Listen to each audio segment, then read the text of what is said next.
Il y a bien longtemps, les choses n'étaient pas comme elles sont maintenant. Les poules, par exemple, n'habitaient pas sur Terre. Elles habitaient tout là-haut, dans le ciel. Et celle qui était chargée de s'en occuper, leur maîtresse, eh bien, c'était la Lune. Et oui, la Lune, toutes les nuits, comme ça, elle fait sa course dans le ciel. Et au matin, elle ramasse les étoiles. Et puis elle attaque sa deuxième journée. S'occuper des poules. Et oui, leur donner à manger, les surveiller.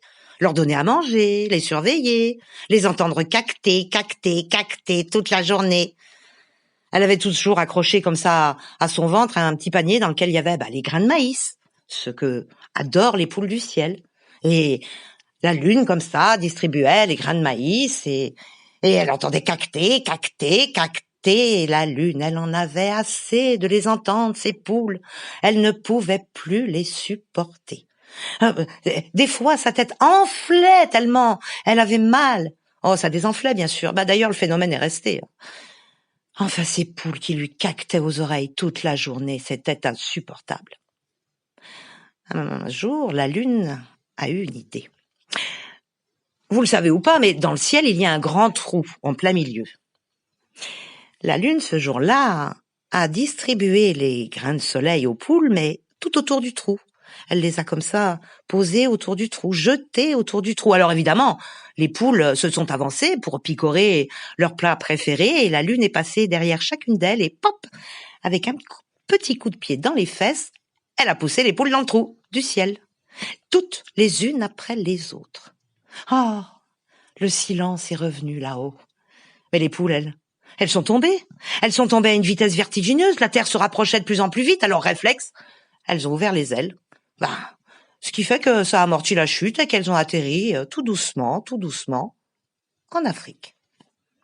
Là, les Africains qui les ont vus arriver, là, ont été très étonnés et ils n'avaient jamais vu ce genre de volatile.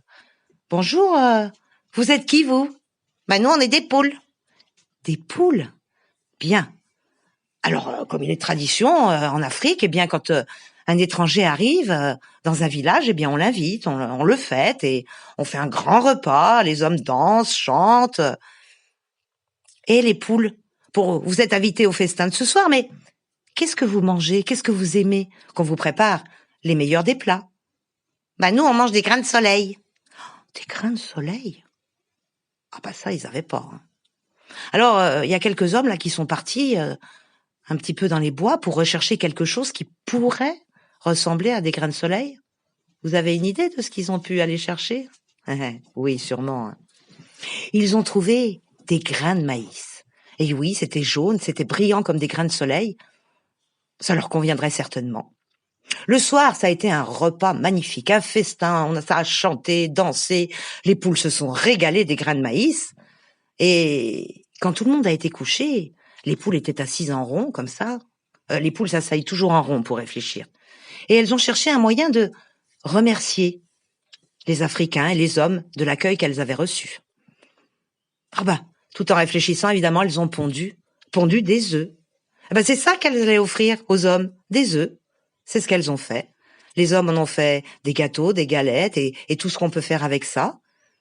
Et depuis ce jour-là, les poules sont parties d'Afrique. Certaines y sont restées, puis d'autres ont été dans d'autres pays et se sont répandues de par le monde, distribuant les œufs aux humains. Mais par contre, les poules, elles ont jamais oublié leur ancienne maîtresse, la Lune, qui les a sauvagement comme ça jetées dehors du ciel. Et vous observerez, quand le soleil est couché et que la Lune se lève, comment s'endorment les poules? Elles se cachent soigneusement la tête sous leur aile afin de ne plus voir la traîtresse, leur ancienne maîtresse, la Lune.